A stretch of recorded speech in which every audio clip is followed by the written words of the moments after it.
Kia ora, welcome to the first series of Stuff That Matters Now, a podcast brought to you by Collective Intelligence.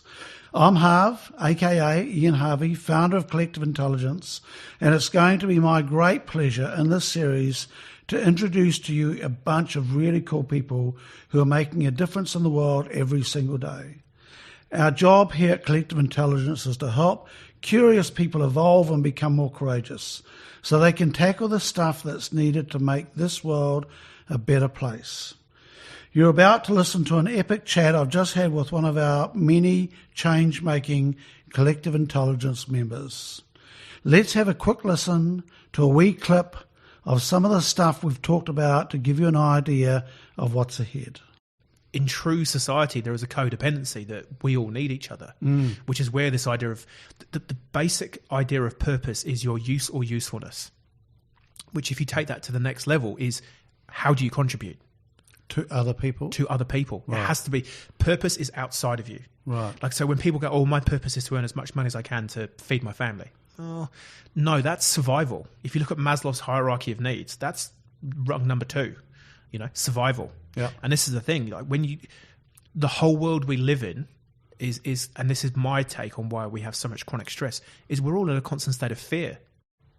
Before we crack on and talk about the stuff today's guest had to share with us, a big shout out to Rob McDonald and his talented team at Te Wanga Estate over there in Hawke's Bay.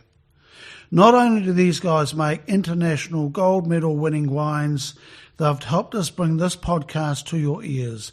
Brilliant stuff. Thank you, Rod.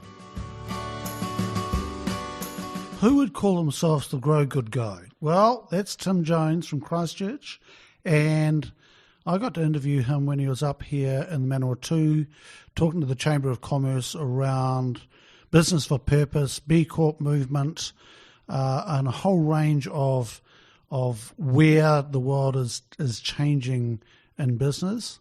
I was fascinated to learn Tim's journey, which has led him to where he is now, and his views on how business can be a force for good throughout the world. He is a very entertaining guy and with a huge amount of passion. Good morning, Tim. Hello. And you'll notice that Tim's got a funny accent, which is okay, but he speaks English reasonably well. Reasonably well. Which is also, good. So Tim and I... Basic Australian as well. Really? Yeah. Okay, so you're pretty educated. That's good. So Tim and I have just come off a evening last night talking to the local Chamber of Commerce around B Corps and bringing them up to date with that. And Tim, great to have you in the studio. Studio, should we call it a studio? Studio sounds good. In our boardroom this morning. Egg cartons on the wall. We could do. And look, it was just a great opportunity to talk to Tim this morning as he comes through town. He's very, very impressed with fielding, I know. I'm loving it. Timaru, I'm still Timaru because, Tim of Timaru, that's still my number one provincial town that I'm aiming for. Really? Yeah, but the wife's not so keen on that. Tim of Timaru. I want to become mayor, and then, it's like if your name's Tim, you get a rate rebate or something. We'll just make it like an enclave, global enclave for Tims. So I wonder what it'll be for Fielding. Fred of Fielding. Maybe. We're talking. We were really talking shit now. So look, it's interesting. I was saying to Tim this morning that I've known Tim for a sort of few years, but I didn't really understand what your gig is with this whole purpose thing, right? So I'd heard about this, I know about B Corp, we're a B Corp, so I just thought you were a B Corp guy, which is good, right? Mm-hmm. Not knocking that. But what I learned, and why I wanted to interview Tim this morning, was that there is a whole element to Tim I didn't understand. Ooh. And it's good shit. So, before I kick off, so I met Tim at the World Forum, wasn't it? It was Social Enterprise World Forum. Social Enterprise World Forum in Christchurch, and the first thing I noticed, you're a big bastard, and you're sort of Welsh. Yes. I have actually put on the bottom of my LinkedIn profile, P.S. when you meet me in real life, I have been described as abnormally tall. Because a lot of people get shocked as to actually how tall I am. Oh, really? When they meet me, like, oh, you're way bigger than your LinkedIn photo looks like. So, Yeah, big bastard. but I'm a friendly giant. A friendly giant. Yeah. And your team is Yeah. now number one in the world. Thank and you the great thing is thank you for bringing that up. Huh? And the good thing is you haven't mentioned that at all. Not much. No. Yeah. And, so thank you for that. And so, look, I'm really interested in this interview today, Tim. We're going to crack on because I'm really interested. I learned a lot yesterday around purpose. The irony is we've been grappling with purpose and trying to find our purpose for the last 2 years, and I didn't utilise your skills. I know. And I realised I could have and I should have, but I didn't know what you were about. Yes. And so that's what I want from this interview today, is for people to know what is this purpose thing, why is it important, and how you can help them. Fantastic. Right? So let's kick off. Why are you here in New Zealand? That's a great question. It's part of my missionary work. I was sent here.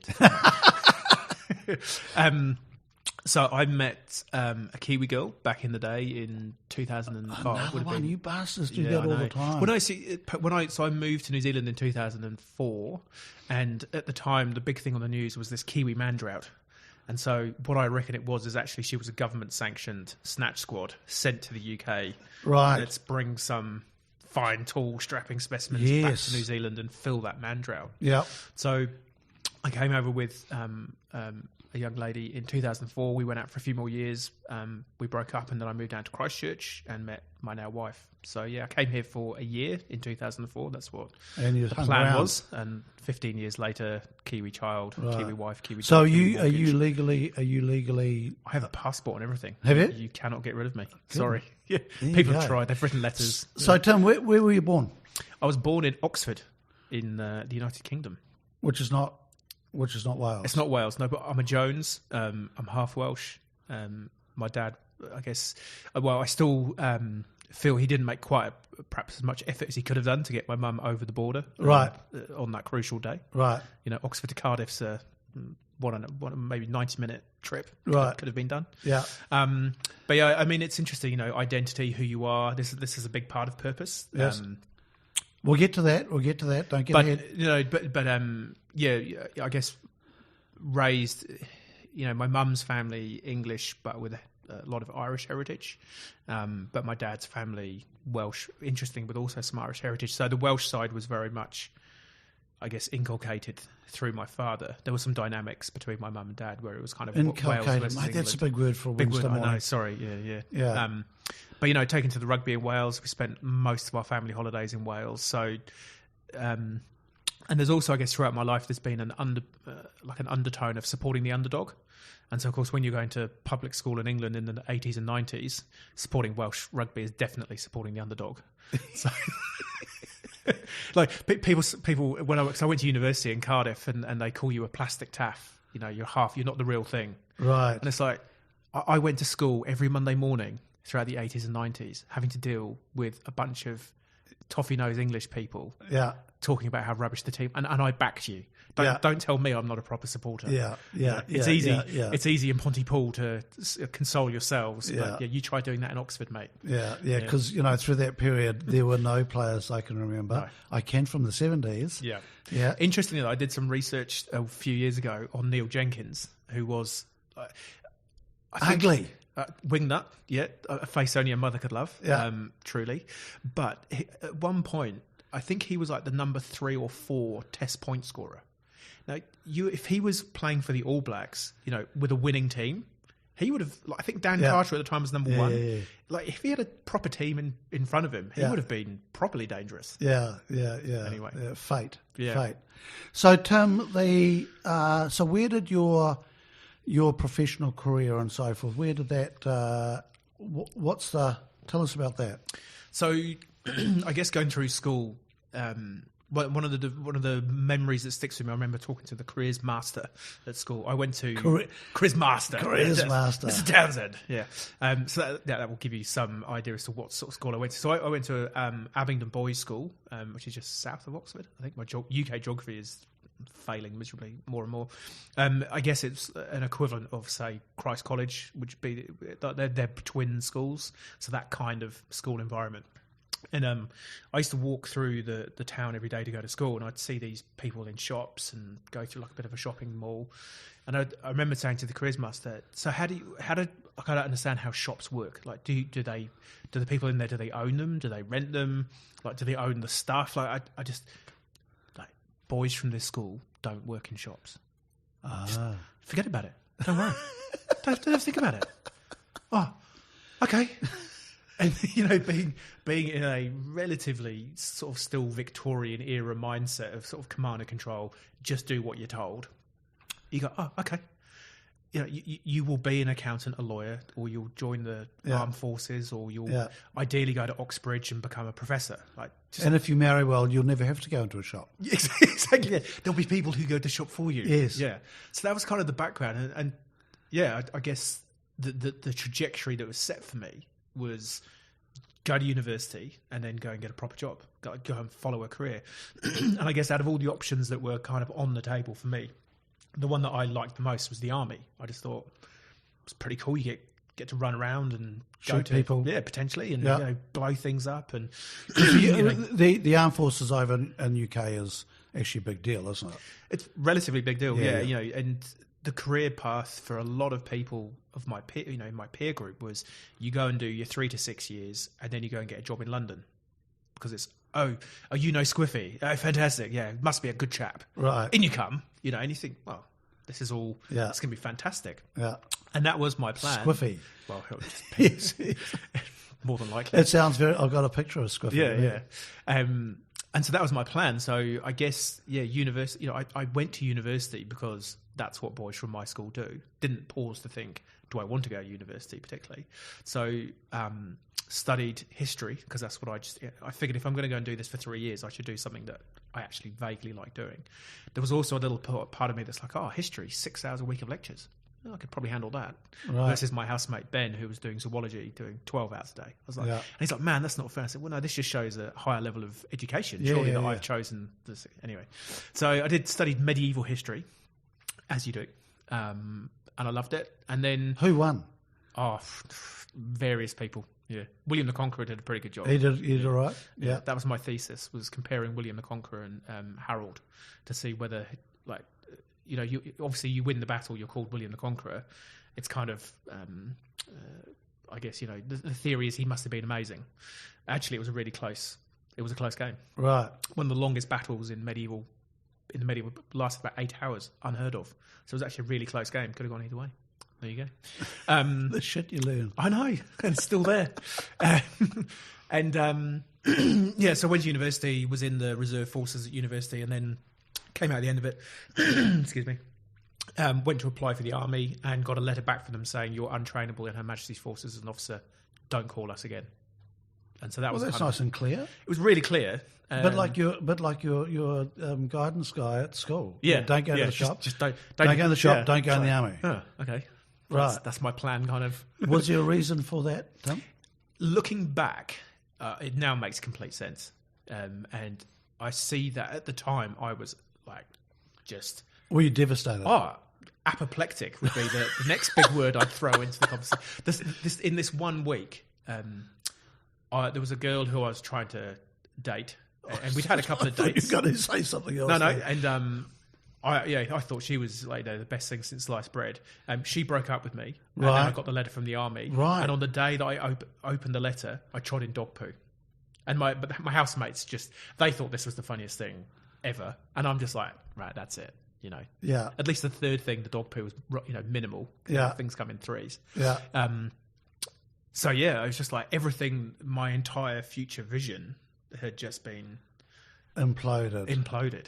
Yeah. I love that letter. Yeah. Never contact us again. This is the thing. So there's basically 3 letters you get. One is congratulations, you can get to go to Sandhurst, which is like the officer training place, and the next intake is whenever it is, or you can defer and or you get what's called the ROCO letter. So they have a thing called Roe Allen Company. So it basically means you're a bit of a rough diamond. We think if we beat you up for 12 weeks on a pre-training program, you might make it through.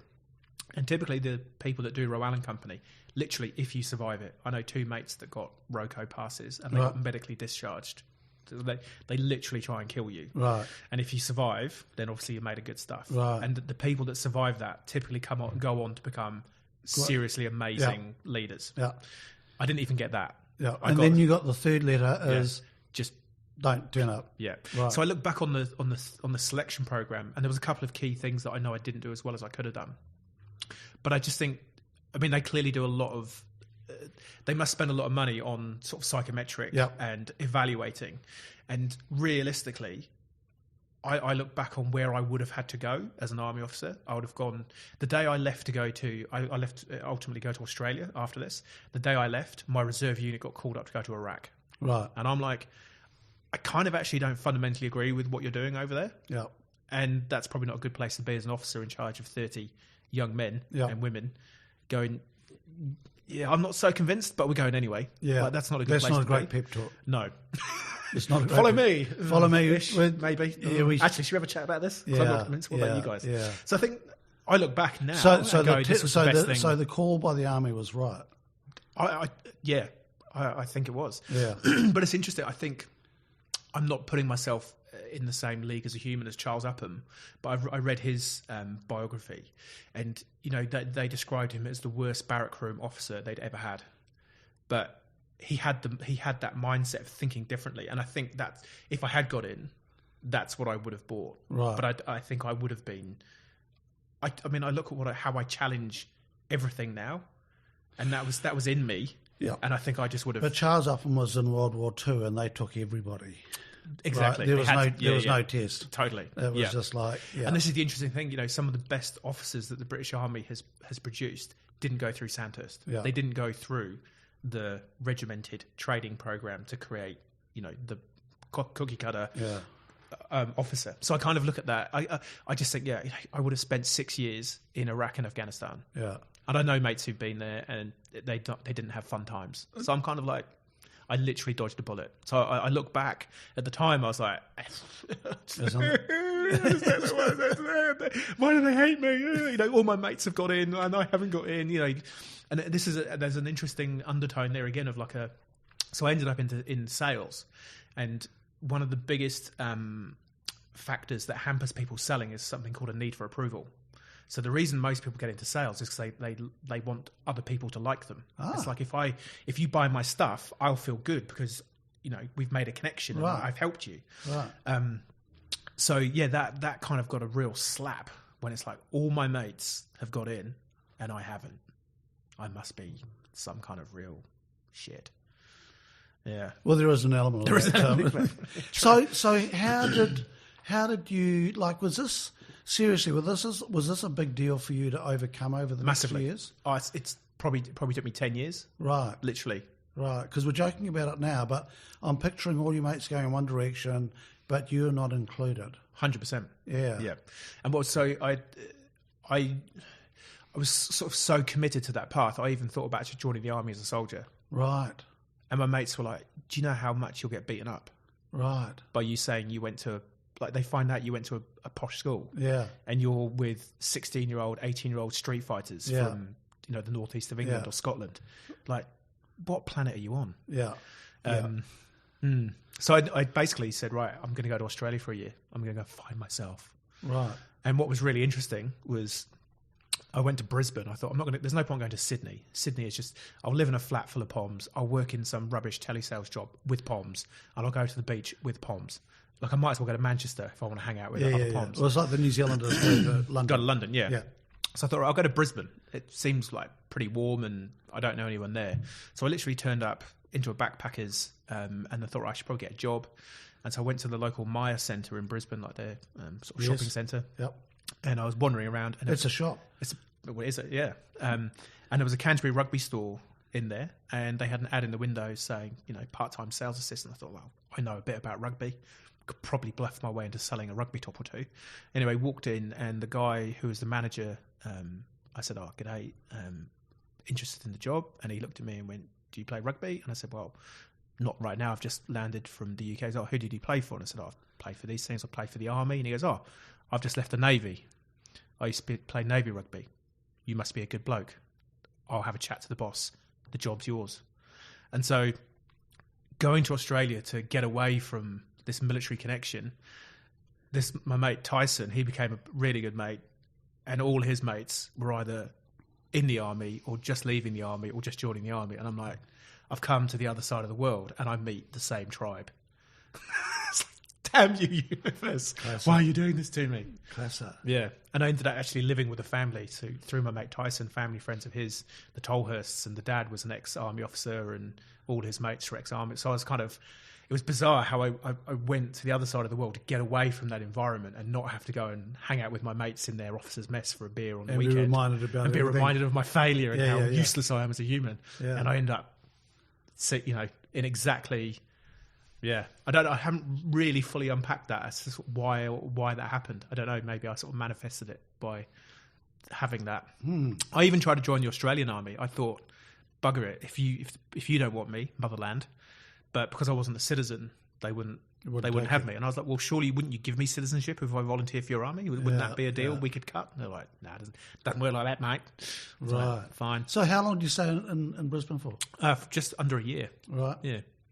And then what was the plan? What was going through your head at that stage? No plan. I think for me, life had been pretty regimented. I went to a junior public school and then, we call it public school, private school. Yeah. It's the same difference in the UK.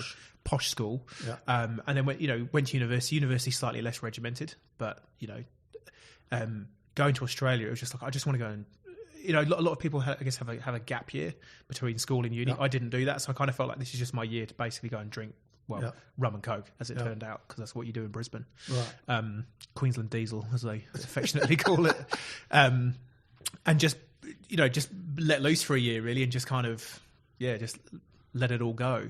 But during that, I just Australia's a magnificent country, but when you're working minimum wage jobs I had a working holiday visa, so I could only work for 3 months in any role before I had to move on. Yep. So you're doing that, it's pretty transitory, you don't have any money, and you sort of go, man, I'd love to go to the Daintree, but I've got $25. Yeah.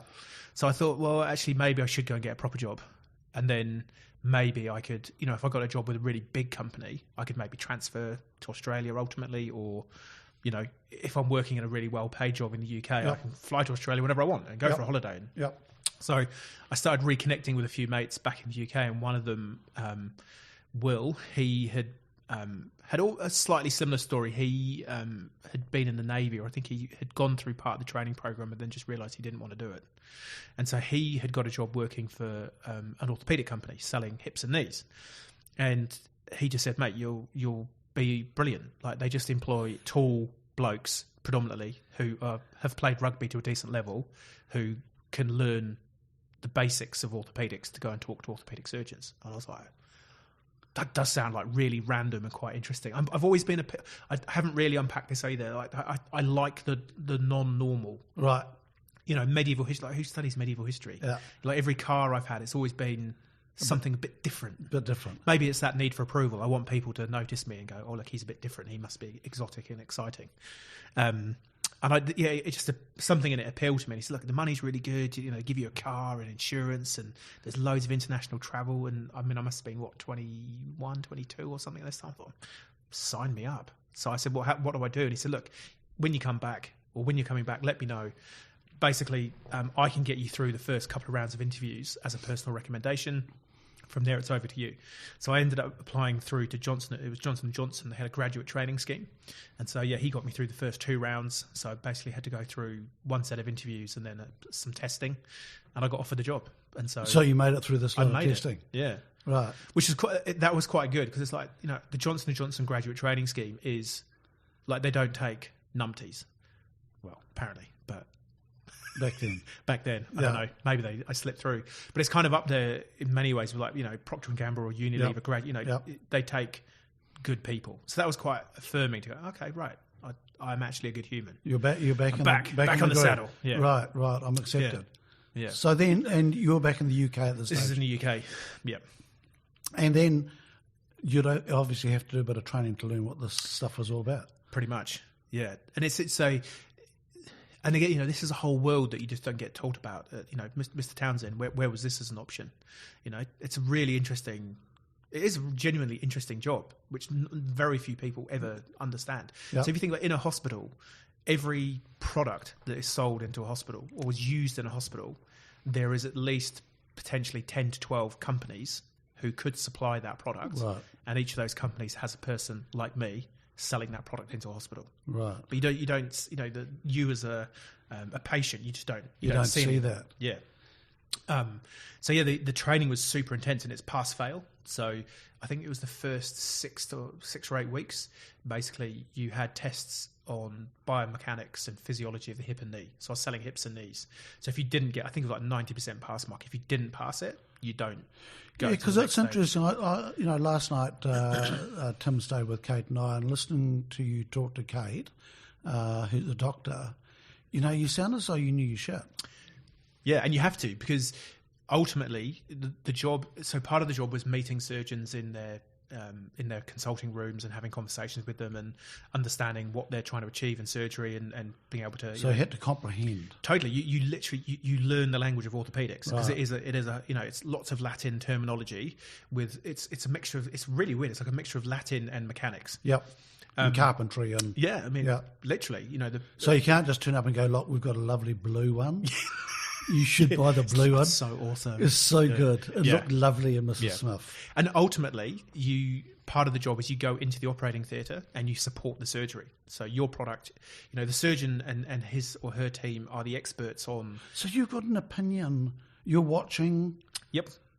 And do you have an opinion on that? Oh, totally. Man. So when they're getting down to putting the prosthesis in or the implant, you are the expert, because you see maybe 10,000 of them a year, whereas the surgeon might only see 100. And so if there's some tricky anatomy or something's not just going right, they literally, and they ask your opinion. They'll turn around and go, they'll go, what do I do now? Oh, Tim, I'm not cool with this. I've had one hip put in, I've got another. Do you want me to come and help with the second one? No. Oh, that's spooky. It is. You're how old at this stage? Oh, early 20s. And you're a bloody army reject. Army failure. Yeah. can't even knock walls down. Did this freak you out at all? To begin with, yeah, you're like massively nervous. I mean, they nurture you through the first. The first thing you have to do is the faint test. So they send you to a friendly orthopedic surgeon, and they stand you in the operating theatre. And if you faint, you have one more chance. You go to another one. If you faint again, you don't get the job. But yeah. Because I was on the training program, a lot of my initial part was out following other sales reps. So big shout out to Nige Kavanagh. He was my mentor. He was just a legend. Had so much time for Nige. What? Tell me, why was he so good? He just he was super funny. He was a Scouser, and I was like, that's probably more Mancunian, but anyway, it took the time just to help me get to what he knew the standard that you needed. Like he was one of the highest performing. It's because this, I guess here's a nice segue into the whole purpose profit thing. He understood how to help me understand how to do the sales and the importance of you have to hit your target, but salespeople are generally quite wily and they game the system. They'll understand, okay, right, I need to sell 5 of those and 6 of them, 10 of them, then I get my commission. Happy days. But also he understood the protocol and the etiquette of the operating theatre and, the nuances of a good hip and a good knee replacement. Right. And that's really what you were learning. Right. Yeah. But he was just a nice guy and did it in a nice manner. Yeah. Yeah.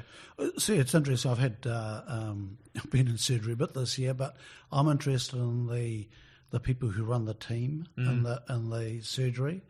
They fascinate me. Yep. They're just sitting in the middle of this thing, not very busy, just looking, coordinating and so forth. And I love chatting to them beforehand. Yeah. Because I'd say, what do you do?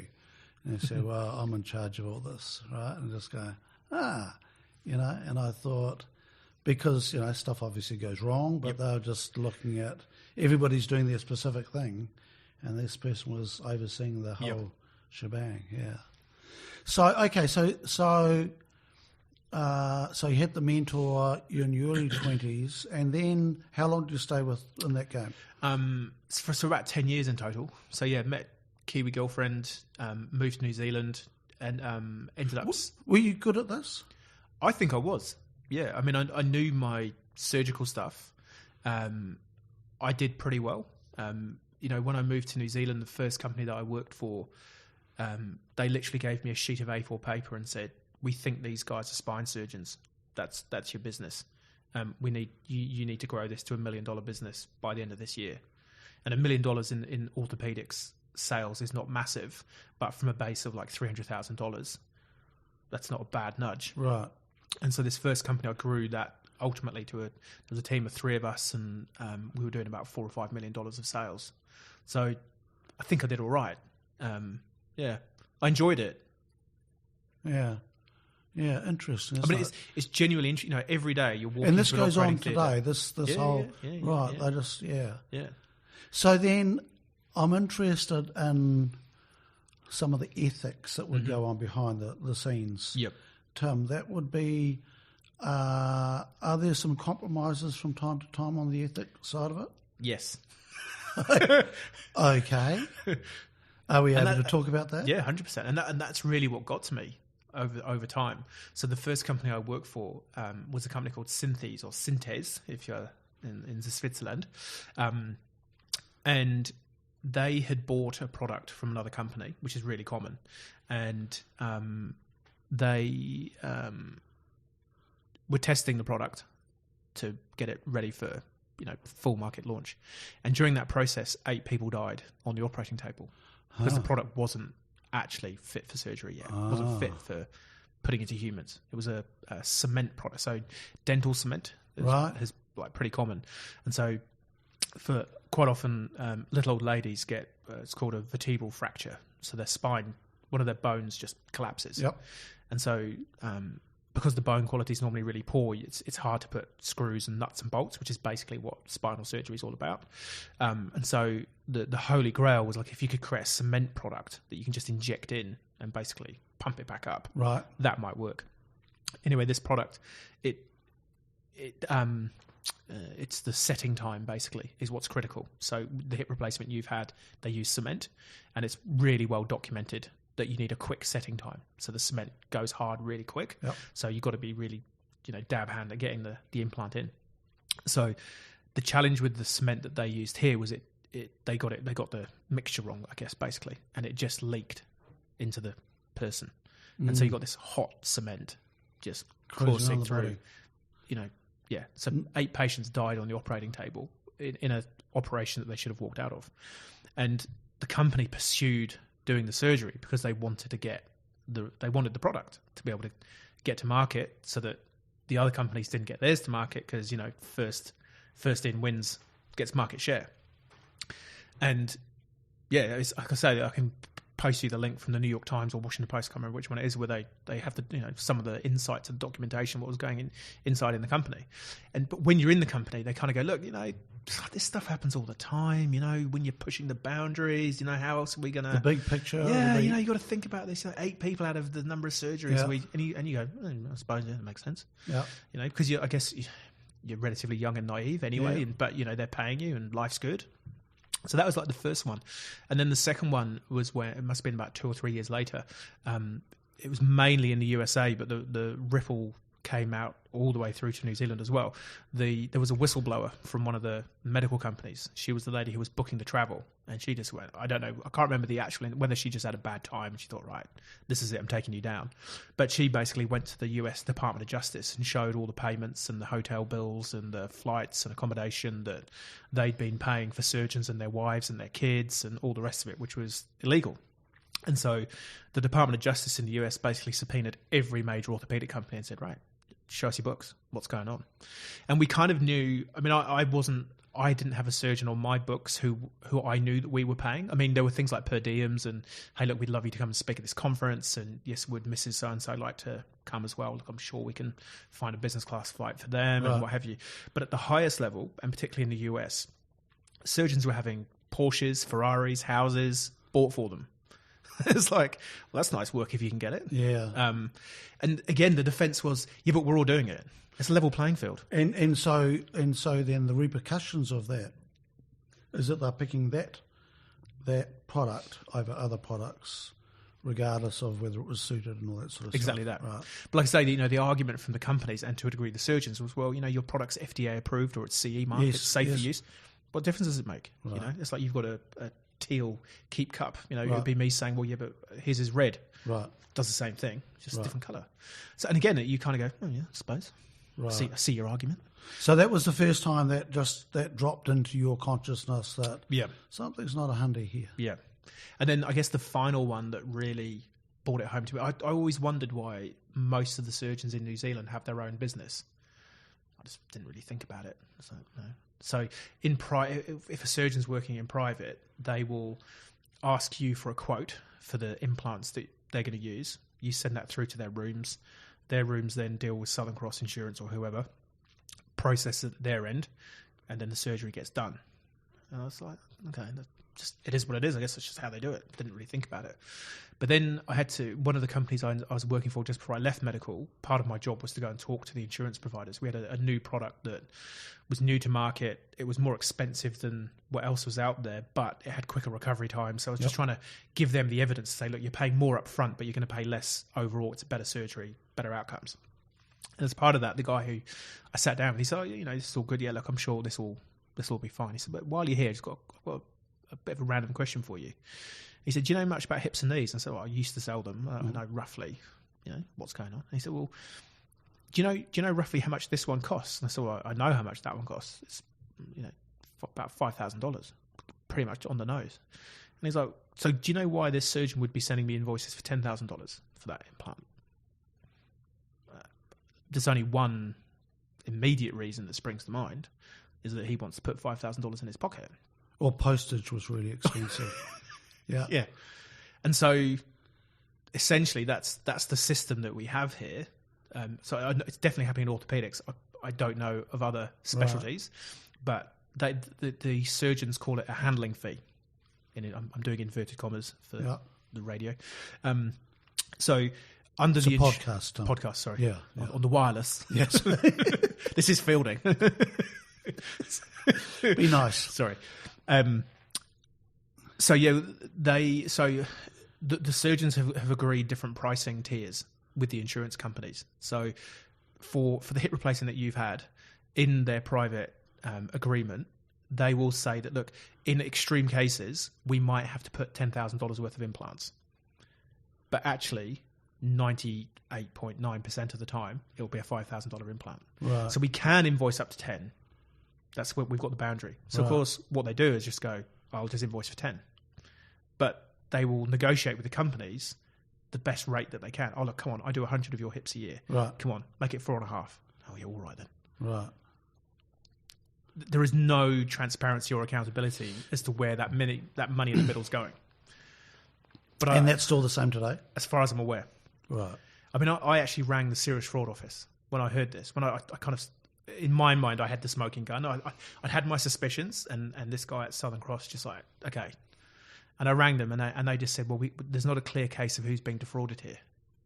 I was like, well, surely everyone who's got an insurance policy in New Zealand is paying more money than they need to, because these jokers are interesting. Buying a second Maserati. Look, I've just had some procedure on my head. I have Dermatrons.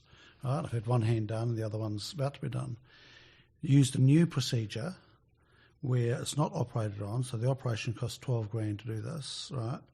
And the surgeon that did this does it through an injection, right? And it takes 3 days basically for it to work, and right, and it costs $4,000, right? No surgery, $4,000. I said, this is great. Lots of people using it. Nah. I said, why not? I said, no profit in it, right?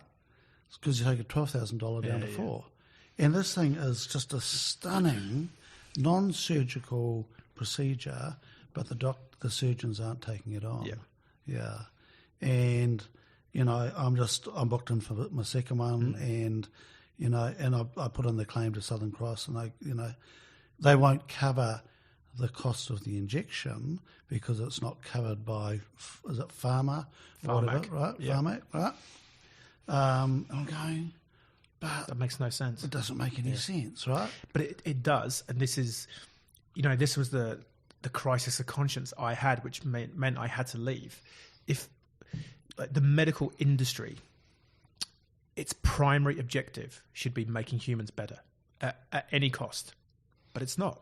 Its primary objective, and this is what really got me. It's like, not from the companies, you can kind of understand, okay, because that's the culture. That's the main culture of business is we need to make as much money as we can for the shareholders. You can kind of understand why they might cut corners to make more money. But when the surgeons are doing it, I worked with about 40 different spinal surgeons in New Zealand. And when I first started meeting them, I asked them all this one question amongst many. But the one I asked all of them was, why did you choose to become a surgeon? One of them, only one of them, I'd been hospitalised as a kid, and I just saw how amazing the service was, and I wanted to give back. Yep. All the others, well, I was going to be a world-class accountant, lawyer, or doctor. I just like the idea of cutting people open. Yep. Okay. Like, completely bereft of the purpose. And so if your focus is on making as much money, you choose the path that makes the most money, regardless of the potential side effects. And if the industry that is surely the one industry in the world that should be 100% purpose-driven, if that's not, what hope have we got in the rest of the world? So Tim, okay. So it's a nice little segue into which is also a big word for We're doing good, right? It's a small word, but it's a big word. But so 10 years in the game, it starts to get to you. Yep. Yeah. And what was what came from this for you? What fell out for you to go, I want to do something different? I mean, it was literally just that. It all kind of came together. I mean, I was certainly helped, in inverted commas again, by the earthquakes in Christchurch. Right. And then pretty soon after that, the birth of our daughter. So a birth or death in a family and a near-death experience, two great ways to have your subconscious awoken. Mm-hmm. You often hear, and I think this is why there are so many B Corps and purpose-driven businesses in Christchurch. We had a collective near-death experience. What am I doing? Why am I doing this? This life is short. It's fragile. You can feel it in Christchurch at the moment. Yeah. It's interesting, and you've been through the massacre in March as well. And Christchurch has got an energy all its own right now. Yeah, it's quite. And I think it's from that. I totally.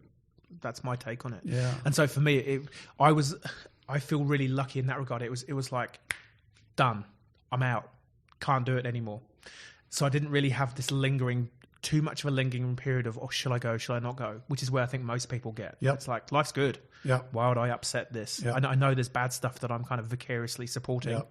but you had the big job. For me, it's like, nah. And literally, I remember I was in the operating theatre in Ascot Hospital in Auckland, lunchtime, I downed tools, I walked home and said, I'm out. I can't do this anymore. The surgeon had been particularly obnoxious.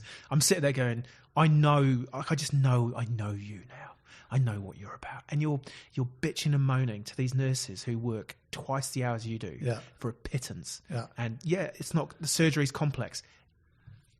That's what you're paid to do, mate. Yeah. And I just walked home and said, well, I'm out, can't do it. And so, but the next part of the journey was awful. I'm not, when everything that you've believed to be true, you kind of lift up the veil and go, oh my word, it's all a lie, it's all a ruse, like that hits you. And so I ended up applying for about 60 different jobs. I thought maybe it's just medical, like because it's such a little bubble of an industry. Yep. And you're not really selling in the business to business. You're selling to doctors. It's like it's not the proper business world. So I applied for about 60 different jobs. Sales manager here and da da da. I thought I just want to go and try something else. Just give anything a go. But I ended up landing a job as general manager for a firm of surveyors and engineers. And I thought, this would be interesting. Because you're working in the built environment. So we'd moved to Auckland post quake. I was like, cool, back to Christchurch. Hopefully contribute to the rebuild in a meaningful way. Like I'm not a builder, I have no technical skills, but if I'm working in that environment, that's quite cool. And I thought, no, it's going to be really interesting, just bumping up against lots of different industries. This will be a really good gateway to sort of see what else is out there. But after a couple of months, I was like, man, I thought, orthopedic surgeons like money and felt entitled. And then I met commercial property developers. I was like, oh my word. Right. It's like, this is no different. People just want to make as much money as they can. Right. And they don't care about the environmental and social consequences of the action. So as long as they're making the money. You left a lot of wankers. Frying pan into the fire. And then found another lot. Yeah. And I got really, really depressed. I was like, now that I know what I know, I can't do this. Like I cannot sit here for the next 40 years knowing what we're doing just to help this bunch of people make more money. What's the movie? There's a movie, it's like a 1970s movie where the guy has these sunglasses and he can see, like he sees through all the advertising. I can't remember the name of it. Oh, really? Yeah, and it's like he sees the world for what, and it's like I felt like this. It's like you almost want to just stop and shake people. Can't you see what you're doing? Can you see the insanity in the system? This is all crazy. And so for a while, I was just like, I am a loon. Like it's me. Why? I've had this awakening. Maybe. I don't know, should I do I need to go to Hillmorton, the loony bin in Christchurch? Do I need to check myself in? Yeah, it's interesting. Consciousness is a fascinating thing, right? Because once you've got it, it's pretty hard to turn off. This is the thing. There's a really cool cartoon I've got, and it's these two Buddhist monks, and one's eyes closed, deep in meditation, and the other one's kind of got one eye open, and out of the corner of his mouth he goes, hey, have you ever thought about quitting this for a life of mindless consumerism? And it's like, the further you go down the rabbit hole, you can't go back. And again, you look at the guy who's been scientifically proven to be the happiest guy in the world, Matthew Ricard. He's a Buddhist monk. Right. Maybe we are doing it wrong. So you went through this, and when you say you were depressed, like were you clinically depressed? I don't know.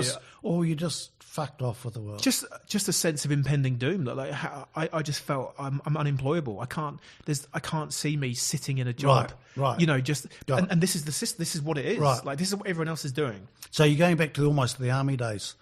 To a degree, yeah. You don't fit in the army. Yeah. You had fitted in this thing, they did accept you, but you're going, actually, my morals and values don't align with us, and where do they align? Exactly that. Right. And so it was on that journey I discovered B Corp. And so I was like, hey, this is different.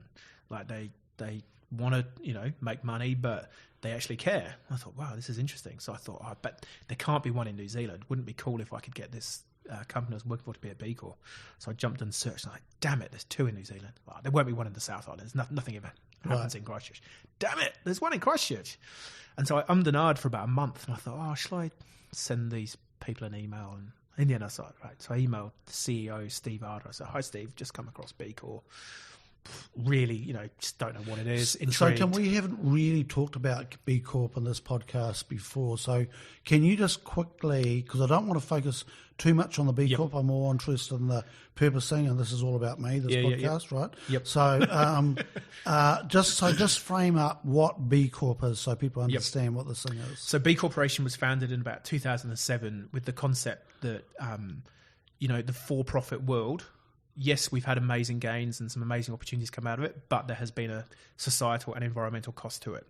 So what if we could create a movement of businesses and organizations that recognize that whilst, being in commerce and making a profit, you do good whilst you're doing that, and certainly minimize the harm that you do. So that's kind of in essence. So B Corporation, business for good, I guess their tagline is aim to be the best for the world, not the best in the world. So it's kind of just taking, what is competition, what is success, and twisting it a little bit and going, let's have success for everyone, not just... Right. So it's still profit orientated. Yep. And it's making sure that you're not looking after just the shareholders. Exactly that. But you're looking... just the financial return. Right. So I guess it's come out of the US where... one of the reasons why they're called a B Corp is a limited company off the shelf in the US is called a C Corporation. And if you are the CEO of a C Corporation, the only sort of fiduciary goal that you have to maintain is increasing shareholder value each quarter. So you have to make more money. And they don't, the government, the legal system, the shareholders don't care how you do that. That's not it. There's no laws around that. You just have to make more money. And so that's how I feel we've ended up where we are. It's like, well, how do we cut more corners? How do we save some costs? How do we do stuff? So Yep. as a B Corp or a PBC, which is like an off-the-shelf B Corp framework, it basically gives the leadership team, the CEO, the mandate to go, yeah, look, we aim to make a profit, but we're not going to do it at the expense of The society, environment, planet, environment, community, our suppliers, whatever. So it's, I kind of hate the word holistic, but it is that. So this must have been quite a nice surprise. Very for much. you. It's like, I might be crazy, but there's other people that are crazy like me. Okay, yeah, let's not go there. Yeah, yeah. Okay, let's just. Yeah, you are a little bit crazy. Okay. Yeah. So okay. So then you've got this thing, this B Corp thing going on, and you go, okay, I found my crowd. Yep.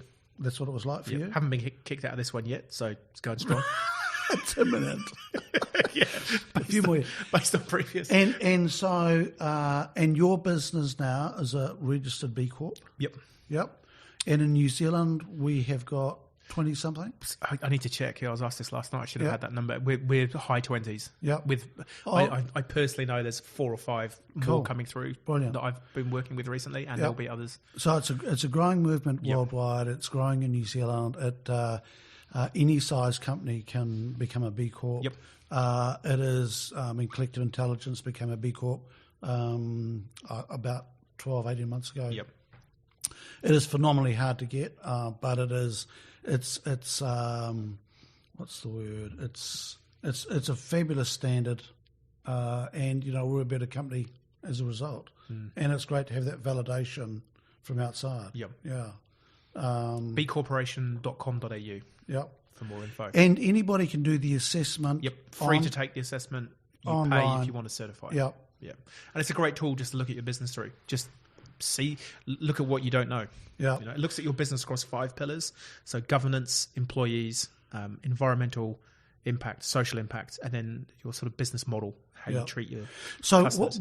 For us, Tim, it forced us to look at every aspect of our business, and it's not easy. You've got to get 80 points out of 200. And there was a young woman last night. It was like, and I laughed because I had the same attitude. Yep. How hard can it be to get 80 points out of a possible 200? Yep. That's only 40%. Yep. I did that at school, so it can't be that hard. But it is a phenomenally tough standard to get. Okay, so then you've got the crowd there, and you've been a huge ambassador of B Corp in New Zealand and in Christchurch. I also think that Christchurch is really strong in this field because of your work. Thank you. You've helped a lot of people through the system and so forth, and I've connected with people that I think need to look at this B Corp status and helping them through because to ease that pain of getting through the system. But what I really want to focus on is this unique thing that you do that I wasn't aware of, which I should have been. I'll talk to my marketing self. which I should have been, is around this thing called purpose. What's that about? Yeah, it's really curious. So this whole, finding B Corp, then, like I say, it's the rabbit hole that I've gone down, but the more I go down it, the more it just makes sense. And so I've just been doing a whole lot of research. I'm really lucky to have been given 2 opportunities to give some keynote talks at some events coming up, and I thought, right, I need to, I've given talks, they're okay, but I want to make a really amazing one. And so as part of that, I've been doing a heap of research on purpose and just trying to, it's been really useful just to help me try and clarify it in my head, because purpose it can be intangible. It's a potential, a fleeting moment here or there that you don't really recognise, but when you look back on it, you recognise it. This was an exercise we got the people at the event last night. So like, what's the moment of purpose that you can recognise in the last week or month? And it takes time to connect to it. And the idea of purpose, in many ways, I said to you yesterday, it's kind of like trying to think of or explain the taste and smell of the number 3. It's like it is quite a difficult topic. And you were going to use that word again, weren't you? Ethereal. Yeah. Sorry. And I think it's because it's something that we're not conditioned to think about. Anything that you don't know, you have to grapple with it when you first come across it. But you start researching some of the great works of time and some of the greatest thinkers of time, which is what I've been doing. You know, the earliest quote on purpose I can find is Socrates in sort of 400 BC. Like we know this stuff. You know, I know Buddha was the first quote. Basically, a life of purpose. The purpose of life is a life of purpose. This is like, I can't remember how long ago that was. We don't know this stuff, Tom. I know, because we don't get. If we all knew this stuff, it would be systemically changing. Right. Right. So you could argue that there is a good reason. You look. I mean, even you look back in the 1800s. You would have been taught, you know, properly how to debate, and you'd be taught how to, you know, question ideas and challenge. Like, we're not even taught that anymore. You know, you're just taught. And I went to a really good school, you know, top percentage school in the UK. I was taught how to, essentially what they were looking to pump out was a Victorian explorer, like someone who will not really challenge authority, but will go off and conquer foreign lands. Right. That's the mindset of the school that, right. You know, and success for them is getting you to go to Oxford or Cambridge. Right. That's a KPI. That's a KPI. Right. Not necessarily creating well-rounded individuals who go and challenge and be deep think. Like we don't teach anyone to do that. Look, and there's no value in that. Okay, I just want to go back to this basic thing. Purpose. Why is purpose important? So, if you're doing anything and there is no meaning or purpose to it, how long do you do it for? Like if I said to you, I want you to. Some people do it forever. Well, and they do, but how do they feel going through that? You know, why do we have such high rates of mental health issues, youth suicide, guys sort of our age, high suicide rates? You know, one of the phrases I use is yeah, sure, we've never had it so good. Like being born now, iPhones, microphones, podcasts. Yep. Like there's very few kind of infectious diseases that are going to catch us today and probably kill us by the end of today. Yep. Like life's pretty good. If you've been born in New Zealand or any Western democratized country, you've had it the best you've ever had it in history. And we've got anxiety, totally chronic stress, all that sort of shit, and suicide rates. Yeah. So we've never had it so good, but we've never felt so bad. Right. And why is that? And my take on it is because the majority of us are spending most of our lives doing stuff that is meaningless. We've been conditioned that... Even if you're paid well. Even if you're paid well. I talked about this last night. So there's a Harvard study, and they followed people for 80 years, and it's still going. And they initially took a cohort of people from Harvard University, and this includes presidents of the USA are in this cohort. And then they thought, hang on a minute, this isn't really this is a pretty exclusive cohort. We should probably follow, you know, something different. So they also got a group of like the poorest of the poor in Boston, and they wanted to follow these two groups to see what leads to a good life. Like how do we replicate a good life? The number one determiner of a good life full of contentment was an adequate number of close connections. Like people that you can turn to and talk to about anything and know that they will support you. Not money, not wealth, not prestige, not power. The village. None of that. It's this connection. Yeah. And even the whole idea of work to a degree. Like humans aren't designed to sit in a cubicle for 8 hours a day and focus on a spreadsheet for potentially no greater good than just making the company more money. And that's what most of us are doing. Like we are meaning-seeking creatures. We, for whatever reason, you know, we've evolved this way. Partly for me, I think it's you look at a tribe. Like if we were, you know, in the wet field with no nice building and microphones. Let's say, I mean, you're a farmer by background. You're really good at raising the livestock. Well, I'm a big unit. I might be better at building the houses. Well, we need each other, because if I'm building the house, I'm not tending the livestock. But while you're tending the livestock, you can't build a house. And so there is in true society, there is a codependency that we all need each other, which is where this idea of the basic idea of purpose is your use or usefulness, which if you take that to the next level is how do you contribute? To other people? To other people. Right. It has to be. Purpose is outside of you. Right. Like, so when people go, oh, my purpose is to earn as much money as I can to feed my family. Oh, no, that's survival. If you look at Maslow's hierarchy of needs, that's rung number 2, you know, survival. Yeah. And this is the thing, like the whole world we live in is, and this is my take on why we have so much chronic stress, is we're all in a constant state of fear. We haven't broken through survival because we think for us to be surviving, we need more money, we need more prestige, we need more all of that.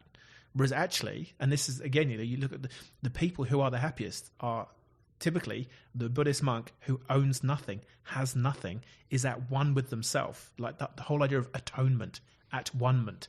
I am at one with myself. I mean, you said yesterday when you connected to that purpose statement that you've got to, you felt at peace and at ease. Yeah. And this is the thing, who wouldn't want that? Yeah, so I mean, just a bit of background, the great irony of this conversation is that I finally worked out my personal purpose or why, and it's around inclusivity, right? And I love working to make life more inclusive. It's something that's always spun my wheels, right? And then how do we bring that into the business of collective intelligence? And I've never been able to express that. And from that period, and that's another story, but until where we are now, is that then, working out our purpose is to evolve people together to create a better world. That's amazing. That's our gig. And that's the thing. I mean, the example I used last night is, I'll be allowed to mention, advertising from big companies. So Volvo at the minute have a really cool advert, and it's all about, we've been collecting crash data for years and years, and they are known as the safe car company. So you probably think it's pretty good data. We are sharing that data with everyone because we want more people to get home safely. That's purpose. Like, we're doing this for the betterment of as many people around us as we can, and there's no downside to it. That's purpose. What's interesting, Tim, is that when we crystallise that purpose, right, and a lot of people fed into this, right, and it was interesting because we've looked at purpose, we've looked at all sorts of flash words and shit, and we go, oh yeah, that looks good, yeah, that's us, right, but it didn't, it never touched the heart. Yes. And so when we came up with this, and my mentor Keith Mason was superb at the final push with us, and he said, forget about the big words. Your purpose will be some small words, right? So our purpose is a number of small words. There's nothing flash in it, right?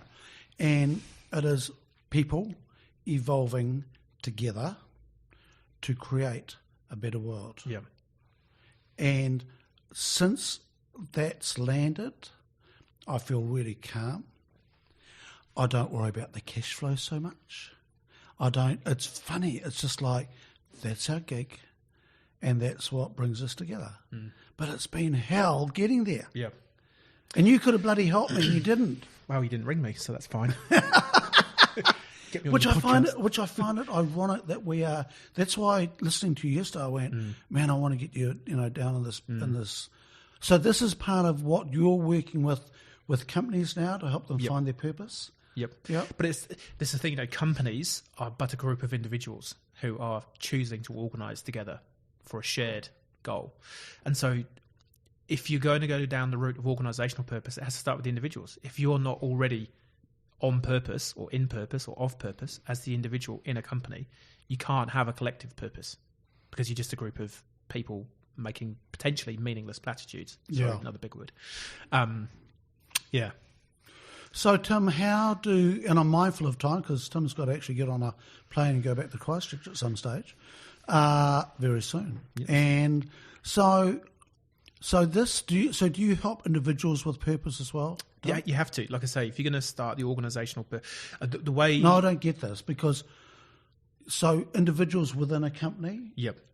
So there could be hundreds of them? Yep. So the key, like if a company wants to go on the organisational purpose journey, the owner or senior leader has to be wanting to do this. Right. And if they're not, it's dead in the water. Waste of time. 100% waste of time. Right. So in that case, it would be, okay, you are a disengaged employee who wants to find out what they could be doing. So I talked to Melissa Jenner a few weeks ago, and she was saying that 67% of employees are disengaged at work.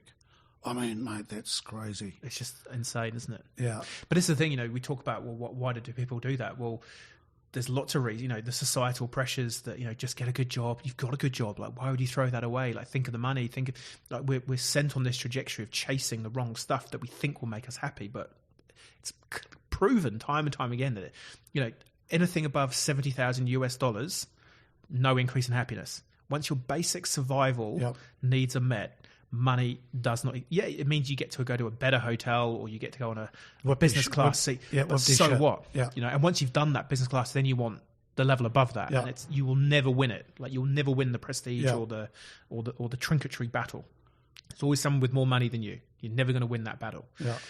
But it's interesting what you said. It's that heart connection. Now, one of my other theories is we you know, the West, again, this sort of Western democratized world, we have been so taken down the scientific, rational, you know, route. And there's many good reasons why we've gone down there. And yet again, that's given us lots and lots of really great things. But when you are choosing your potential life partner, or even buying a house or buying a car, you don't necessarily make a rational decision. You make an emotional decision. You fall in love with the house that you buy. You don't. There will be some people that will make a spreadsheet, and as a secondary thing, you might make a spreadsheet. Oh, look, actually, that needs a new roof, and we shouldn't do it. But even then, a lot of people would still go and buy it. And this is the thing: where in your life have you been taught to connect to your heart and soul? Like, I don't remember having that lesson at school. Like, no, we're not taught it. No. But we are emotional, you know. And this is interesting. You know, I have this for a while. I had this real. Can I use juxtaposition? There you go. Another big word. We'll play big word bingo. Yes. You know, I've been taught to sell and do marketing. Like, that's my. It's all about influence. It's all about how do you persuade someone to do something the way you want to do it. And so, how people's mind work, and it's a well known idea in sales and marketing. People buy on emotion. They defend on logic. Now, we know that. You know, I would argue that's how Trump won. I'll make America great again. I'm not going to tell you what great is. You can transpose that, but emotionally, whoa, yeah. Who doesn't want to be great? Like, that's an emotional punch to the heart. Yeah, and I remember some good shit behind back then, and I want that again. Yeah. Even though that thing that you had might have actually been really shit. Yeah. But you can't remember that because rose-tinted glasses, you always think the past was better than what you've currently got. So genius. And this is the thing, like, and again, part of the purpose stuff is, you know, connecting to who you really are. What do you really think and feel? And what's really interesting, you look at the top 5 regrets of the dying. The number one regret of the dying: I wish I'd lived a life true to myself, not the life that others wish for me. What does that say? And we wonder why people are disengaged at work. Yeah. You know, then one of the other ones: I wish I'd let myself be happier. I wish I'd express my emotions. I wish I'd stay connected with friends and family, and I wish I'd work less. It's all there. The evidence is all there. Okay. So, Tim, on that note, and look, you're an interesting person, and we could talk on for forever. But you've got to catch a plane. You've got to catch a plane. Tim, how do people find you? Growgood.co. If you can't find me on the internet's broken. That's my general theory. Really? LinkedIn, Facebook. You're everywhere? Yeah. Okay. I just spam the internet for purpose. Tim Jones. Yep. Growgood.co. Okay. Yep. And you can help companies find their purpose, and which is going to help people be more engaged. Yep. Companies will operate better. If you just want to listen to it on the rational side, you'll be more engaged, more productivity, like more money. Yeah, great. But you'll also have a bunch of enlightened, connected humans that go and do great things in the world. Boom. Who would want that? Yeah, crazy idea. Tim, thank you so much. This has been fabulous, and I've enjoyed having you here more than I thought I would, actually. You know, well, could I have that as a testimony? Well, yeah, because it's just, I mean, you're a fun guy, but you've yesterday was enlightening for me because you've read this shit. There's a bit more depth there than I thought, mate, and that's I've really enjoyed it. So, likewise. Good luck with this journey, and I hope people reach out to you and use your skills. Thank you. Cool. Okay, mate. Cheers, mate. Thank you. You've just been listening to an episode of Stuff That Matters Now, brought to you by Collective Intelligence. I hope you enjoyed listening to the fun stuff, the rugged stuff, and the complete stuff-ups that have helped this particular Collective Intelligence member evolve while making the world a better place. Do check out our Stuff That Matters Now podcast series on your favourite podcast provider, or visit our website www.collectiveintelligence.co.nz to get links to new episodes. Contact us if you want to learn more about how we can help you evolve yourself and others. Thanks for listening.